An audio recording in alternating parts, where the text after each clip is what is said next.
dans ces vaudous, il a déjà vu ces miracles, ces phénomènes, hein? Tu lui dis que non, abandonne ces vaudous-là, accepte Christ, tu as la vie éternelle, tu deviens enfant de Dieu, mais c'est incompréhensible. Amen. Il dit que ça fait des siècles, mes aïeux ont adoré ça. Et il te montre les choses qu'ils ont vues. On a vu ça, on a vu ça. Il te montre aussi, il y a des cas de maladie, ils ont guéri avec les vaudous. Ainsi, je disais un jour ici, j'ai dit, attends, les miracles ne sont pas les seuls sûrs pour convaincre quelqu'un de venir à Christ. Non. Amen. Et qui atteste que ce que nous prêchons est vrai. Non. Mais c'est l'accomplissement de la parole prophétique. Amen. Ce que Jésus a dit est en train de s'accomplir. Il a dit dans les derniers temps, vous verrez ça, on est en train de vivre ça. Ah. Tout ce qu'il nous a dit que nous allons vivre dans les derniers jours, c'est ce que nous sommes en train de nous. C'est là où on comprend, on dit que nous, tout ce que cet homme nous a dit est vrai. Comment on a compris que Jean était un vrai prophète? Et ce n'est pas le miracle. Non. Les Juifs sont venus, ils ont dit, Jean n'a fait aucun miracle. Mais tout ce que Jean a dit de cet homme est vrai. Ils ont compris que Jean était un vrai prophète. Donc, nous sommes dans les vrais parce que toutes les prophéties de Christ, ce sont ces prophéties qui sont en train de s'accomplir.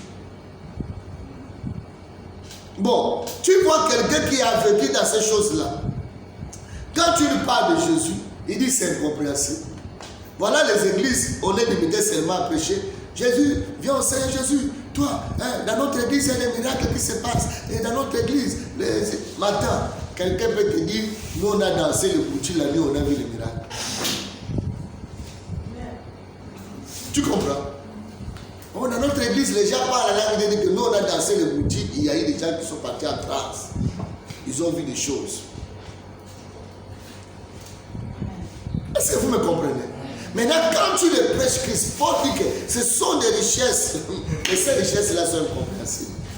Si l'Esprit de Dieu ne vient pas t'éclairer, tu ne peux pas mettre ça dans ton cœur. Amen, amen. Il dit, et de mettre en lumière quelle est la dispensation du mystère caché de tous les temps en Dieu, qui a été créé, qui a créé toutes choses.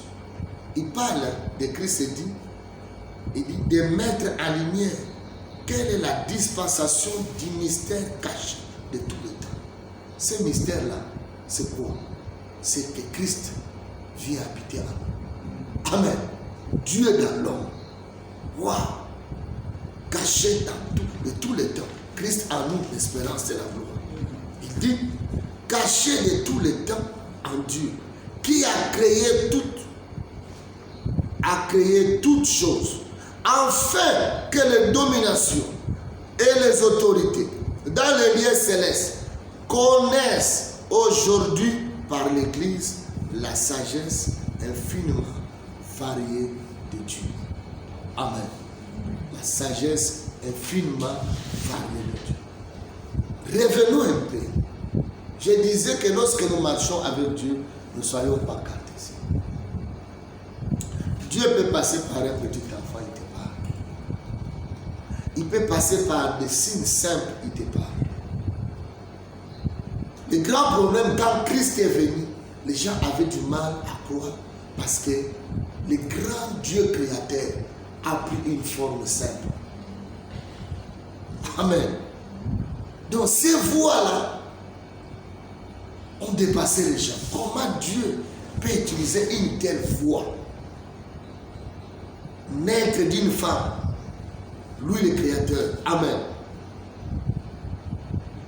Dans la maison de Joseph, nous l'avons vu avec nos jeunes enfants. Et on dit que c'est lui le sauveur. Quand les Juifs entendent, les Juifs disent non, nous cherchons un miracle. Pourquoi? Il faut nous montrer un signe, un miracle. Les Grecs et les païens disent que non, nous il faut une sagesse. Démontrez-nous avec une sagesse. Mais vous nous dites que cet homme-là qui est né là, qui a grandi, oui, il a fait des miracles, oui, on a vu, il est mort à la croix, c'est lui notre sauveur. Non, les Juifs, ça ne passe pas. Il dit, nous, on a vu Moïse, nous, on a vu Élie. Hein? Bon, maintenant, montrez-nous le miracle parce que nous, si vous dites qu'il est le Messie, il doit venir avec toute sa gloire, il doit nous délivrer des Romains, il doit instaurer son royaume, nous allons croire. Les Grecs disent, mais nous sommes des grands philosophes. Hein? On a été à l'école de Socrate, de Platon. Nous avons appris. Ce n'est pas dans ces simples choses. Il faut nous développer la suite logique. On doit savoir si c'est ça vraiment. Non, les choses là sont trop simples. C'est ce que Paul disait. Je crains que les autres se perdent seulement à cause de la simplicité de l'évangile. Amen. Des richesses de Dieu annoncées, parlées d'une manière simple, on dit que c'est en elle qui a la vie éternelle. Les gens ont du mal à croire. C'est pourquoi tant de personnes aujourd'hui ont du mal aussi à croire. Et Paul, connaissant cela, lorsqu'il prie pour les Éphésiens, voyez comment il prie pour eux. Voyez comment il prie. Il dit au verset 16, Éphésiens chapitre 1er, à partir du verset 16. Je ne cesse de rendre grâce pour vous, faisant mention de vous dans mes prières, afin que le Dieu de notre Seigneur Jésus-Christ, le Père de gloire, vous donne un esprit de sagesse. Vous comprenez? Vous n'allez pas croire seulement pourquoi. Il faut que Dieu vous donne un esprit de sagesse et de la révélation dans sa connaissance. Dans votre manière de raisonner, dans votre manière de penser, vous ne croirez pas. Vous ne connaîtrez pas les voies de Dieu. Et vous ne connaîtrez même pas ce Dieu-là. Mais que Dieu vous donne l'esprit de sagesse et de la révélation dans sa connaissance. Au verset 18, il dit qu'il illumine les yeux de vos cœurs pour que vous sachiez quelle est l'espérance qui s'attache à son appel. Quel est l'héritage, la richesse de la gloire de son héritage qu'il réserve aux saints. Amen. Paul prie, sachant que non, tel que je vois les Juifs, tel que je vois les Grecs, tel que je vois les païens, la manière dont tu raisonnes, la manière dont tu penses, et que la manière aussi Dieu est venu dans la chair, il a accompli son œuvre, il est difficile que ces gens croient. Amen. Parce que partant de leur mentalité, c'est difficile. Ça, ce sont des forteresses qui sont en eux. Ce sont des raisonnements. Et Paul s'est mis maintenant à prier. Il s'est mis à prier. Il dit, enfin, que Dieu illumine nos cœurs. Qu'il illumine nos cœurs. Que Dieu éclaire nos cœurs. C'est dans ces moments-là, nous allons vivre ce qu'on appelle être transformés par le renouvellement de l'intelligence. Être transformé par le renouvellement de l'intelligence. Des fois, nous condamnons, nous sommes là, nous combattons les sorciers, nous combattons ceci, mais le diable sait, les grands champs, là où il peut opérer, c'est au niveau de nos pensées, au niveau de nos raisons. Lorsqu'il t'a déjà bloqué là, il peut dire au sorcier, tu peux partir, va en vacances. Lui là ne va pas avancer. Au niveau de ses pensées, au niveau de ses raisonnements, je l'ai déjà bloqué. Amen, amen. Je l'ai déjà bloqué. Partez pour vous en congé. Vous pouvez revenir 10 ans après, vous le trouverez toujours là-bas. Pourquoi? Ces pensées, ces raisonnements sont bons. Que dit la Bible? L'homme est tel que c'est. Mais il faut que Dieu vienne illuminer. Il dit les fils de ces mondes, à qui le diable, le prince de ces mondes, a obscurci leur intelligence. Il les a aveuglés. Il les a aveuglés. Pour ne pas voir la splendeur de la gloire de cet évangile que nous prêchons. Et dans la réforme bien du Seigneur, nous allons lire Romains chapitre 12. Je disais d'abord, Dieu n'est pas cartésien, mais mystérieux et souverain dans son plan. Voyez, Joseph accomplit le plan de Dieu après. Mais peut-être quand on le vendait, il boudait. Mais aussi, lorsque nous parlons de mentalité, deuxième point, être transformé par le renouvellement de l'intelligence. Romains chapitre 12, verset 1 à 2. Nous connaissons bien cela. Je vous exhorte donc, frères, par la compassion de Dieu, à offrir vos corps comme un sacrifice vivant, saint, agréable à Dieu, ce qui sera de votre part un culte raisonnable. Ne vous conformez pas au siècle présent, mais soyez transformés par le renouvellement de l'intelligence, afin que vous discerniez quelle est la volonté de Dieu, ce qui est bon, agréable et parfait. Dans plusieurs fois, lorsque nous travaillons dans les églises, nous nous trompons seulement parce que le diable sait comment nous pensons, comment nous raisonnons. Amen. Comment nous pensons, comment nous raisonnons. Dès qu'il sait seulement comment tu penses, comment tu raisonnes, il peut aussi s'infiltrer, il peut aussi jouer de toi. À un certain moment, on pensait que les hommes intelligents n'étaient pas mauvais. Quand je dis intelligent selon le monde. Amen. Quand je parle, tu sens qu'il est intellectuel. Parce qu'il est intellectuel, tu dis que non. Voilà l'homme qu'il faut. Mais des fois, il était mauvais. On discernait facilement un mauvais ou un sorcier, celui qui est pauvre, celui qui n'a rien, celui qui est sale. Mais pas celui qui est propre, pas celui qui est intellectuel. Amen, amen. Et à cause de cela, le diable s'est beaucoup aussi infiltré dans les églises. Il y a des pasteurs intellectuels, mais qui ne sont pas des serviteurs de Dieu. Qui sont des émissaires de Satan. Mais comme le diable sait que les hommes raisonnent comme ça, et qui ont détourné les gens du vrai évangile de Dieu, qui s'annonçait dans toute simplicité, amen, dans toute simplicité, avec toutes les mesures de grâce, qui ont détourné les gens, qui les ont amenés dans les philosophies inutiles, comme Paul parle. Alléluia. Nous devons être transformés par le renouvellement de l'intelligence. Comment cela se fait? Dieu commence d'abord, lorsque nous nous convertissons, il cherche à nous faire sortir du monde, de l'esprit du monde. Amen. Sortir de l'esprit du monde. C'est pourquoi Pierre parlait dans Acte 2, 40, il disait: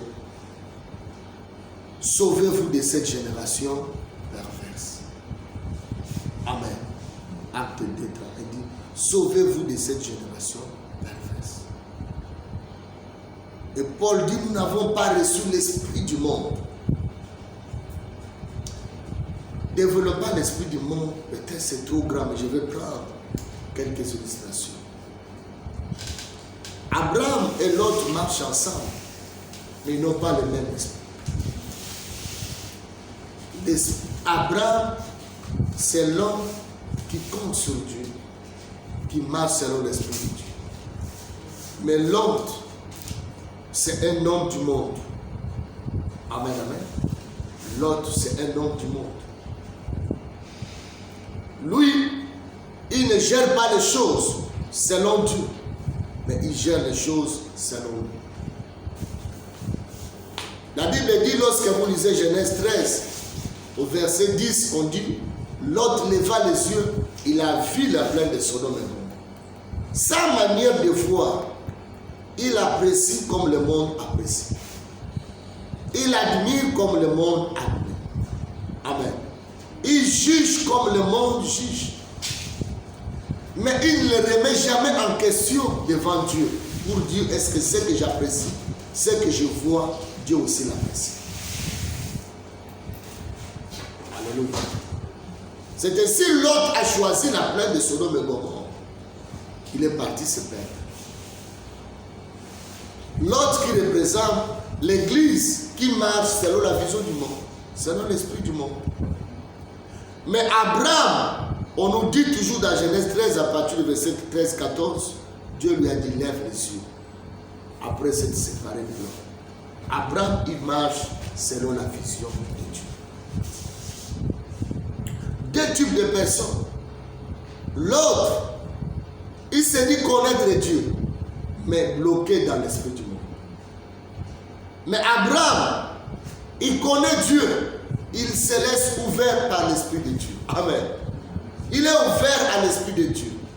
Que l'esprit de Dieu m'amène où il veut. C'est pas facile pour Abraham. À 75 ans, tu es ouvert à l'esprit de Dieu. Tu sors de ton environnement, tu sors de ton lieu, là où tu as vécu avec ta mentalité, ta manière de voir les choses, et tu vas là où Dieu t'amène. Tu es ouvert à l'esprit de Dieu. C'est pas facile. Amen. C'est ce que Paul a dit dans 1 Corinthiens 2:12. Nous n'avons pas reçu l'esprit du monde, mais l'esprit de Dieu. Pour avoir la connaissance des choses de Dieu par sa grâce. Abraham, il voit selon Dieu, mais l'autre voit selon les mondes. On a beaucoup du mal quand on vit avec l'autre. Ou quand tu vis dans un environnement, il y a des gens qui sont comme l'autre. Ils peuvent voir en toi de bonnes choses, des valeurs, mais quand ce qui les attire, ce qui les impressionne ne sont pas toi, ils te rejettent. Amen, amen. Même si tu as des valeurs, ils te rejettent. Parce que eux, ils ont une manière de juger les choses. Ils ont une manière d'apprécier les choses. Ils jugent comme ça. Dieu dit à Samuel, il dit, moi, je ne regarde pas selon l'air. Moi, je regarde selon le cœur. Samuel, toi, tu apprécies les choses avec tes yeux. Mais moi, je regarde comment le cœur. Dites Amen. Bien-aimé dans le Seigneur, avec ces points, si tu veux encore mieux comprendre, lisez tous les points de fondamentaux qu'on a parlé.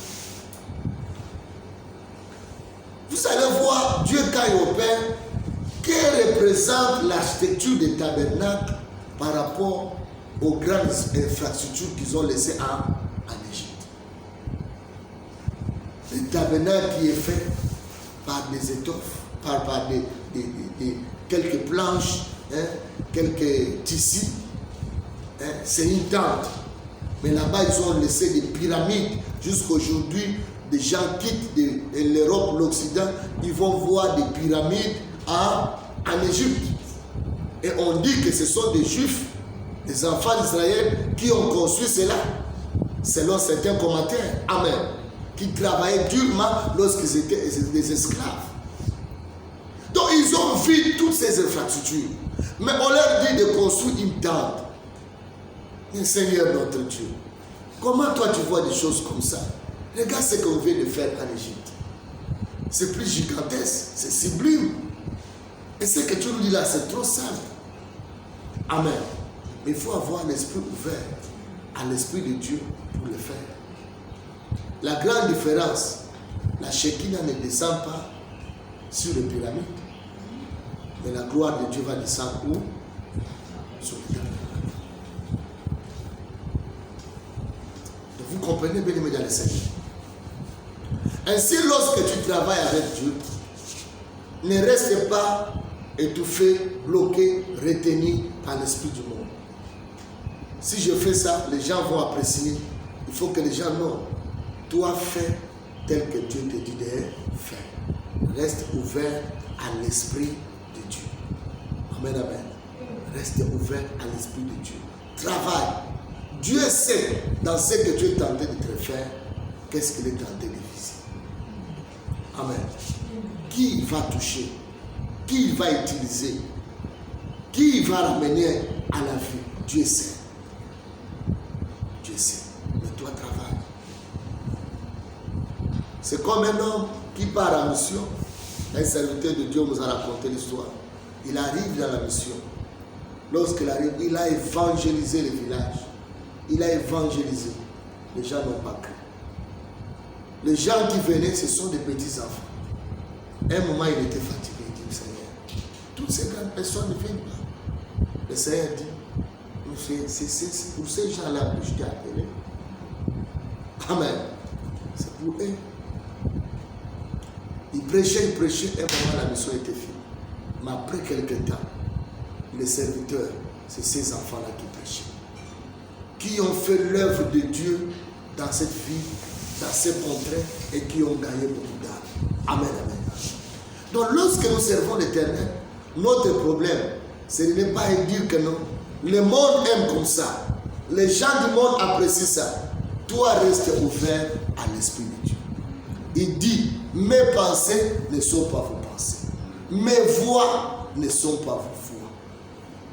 Il dit, c'est à l'écart, comme les cieux et la terre sont écartés. C'est ainsi mes voix et vos voix sont écartées. Mes pensées et vos pensées sont écartées. Donc, tu vas voir qu'à un certain moment, quand tu travailles avec Dieu, les gens peuvent te considérer comme un fou. Mais tu n'es pas fou. C'est ainsi Paul disait, la sagesse de Dieu est une folie pour le monde. Et celle du monde est une folie pour Dieu. Simplement pourquoi? Parce que maintenant nous sommes transformés par le renouvellement de l'intelligence. On agit plus selon la sagesse du monde, on agit selon la sagesse de Dieu. On a maintenant la pensée de Dieu. Amen. On ne raisonne plus comme on raisonnait. On ne pense plus comme on pensait. Mais on travaille en fonction du mouvement de l'Esprit de Dieu. Dites Amen. Est-ce que quelqu'un me comprend très bien? Le peuple hébreu marchait avec Moïse, mais avec la mentalité des esclaves. C'est difficile. Vous voyez, quand Dieu fait sortir Moïse de la maison de Pharaon, il a traité Moïse pendant 40 ans. 40 ans chez les mentalités. Pour enlever la mentalité presque un peu de la maison de Pharaon. Quand Moïse arrive chez les Madianites, les filles de Jéthro ont dit à leur père, un Égyptien est arrivé ici. Amen. Donc on appelait Moïse qui est l'Égyptien. Lui-même Moïse d'abord. Dieu commence à le travailler. Il sort de la maison de Pharaon, mais on l'appelait l'Égyptien. Même le jour où il a combattu en faveur de l'enfant d'Israël, ces Juifs ont dit c'est un Égyptien. Quand on le voyait dans sa forme, dans sa manière de faire, on dit c'est un Égyptien. Quand il part chez les Madianites, il a fait combien d'années là-bas? 40 ans. 40 ans chez les Égyptiens, 40 ans chez les Madianites. Bon, il a eu combien de temps avec les Juifs? Aucun moment. Vous comprenez? Lorsque Moïse sort de son beau-père Jéthro, il vient. Moïse n'a pas cette mentalité, comment Dieu travaille avec les gens. La première des choses, on va voir que son fils était encore incirconcis. N'est-ce pas que Moïse était appelé par Dieu? Il était appelé par Dieu. Or, selon la maison d'Abraham, tous les mâles ou les garçons doivent être. Mais pourquoi son enfant n'était pas circoncis?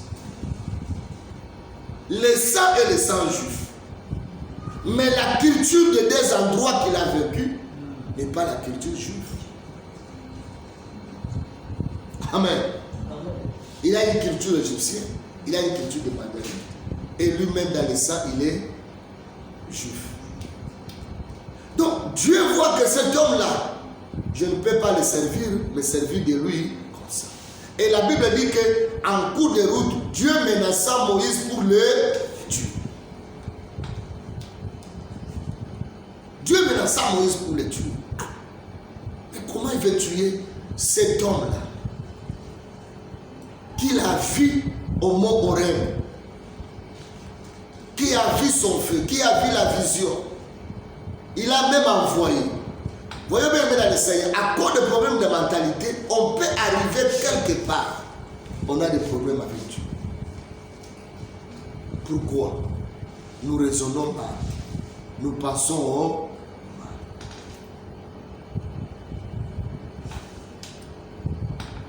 Et de grâce de la femme de Moïse,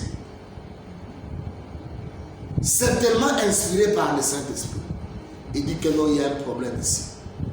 Il faut que je règle ce problème.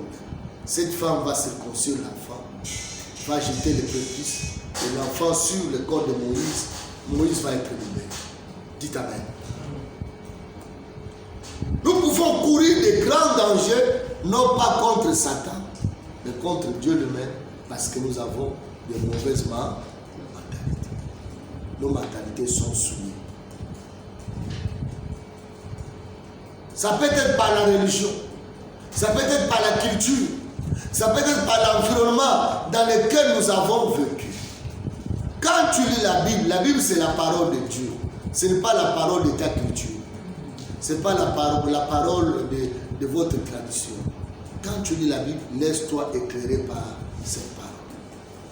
Dites Amen. Si tu dis toujours non, nous dans notre culture ça ne passe pas comme ça, tu risques d'avoir des problèmes avec Dieu. Tu n'es pas transformé par le renouvellement de ton intelligence. Tu résistes parce que tu es cantonné à ce que t'a dit ta culture, comme la manière dont on t'a élevé, la manière dont... Moïse, pour lui, il ne connaît pas circoncire l'enfant selon ce que Dieu a dit à Abraham. Pourquoi? Parce que là où il était chez les Égyptiens, il n'a jamais vu ça. Là où il revient chez Jéthro, il n'a jamais vu ça. Et lui aussi commence à vivre comme ça. Amen, amen. Mais Dieu le menace. Et lui, quand tu l'as compris, Dieu l'a transformé. Mais le peuple qu'il menait dans le désert avait aussi le problème. Certes, ils étaient des Juifs, mais ils ont mis du temps dans la servitude. Diriger un esclave, ce n'est pas facile. C'est lui qui sort de l'esclavagisme. Si tu veux le diriger, ce n'est pas facile.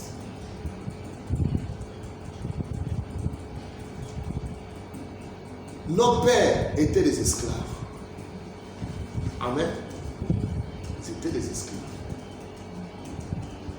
Ils étaient des esclaves de blanc. Ceux qui les ont succédés, ils les ont inculqué une mentalité.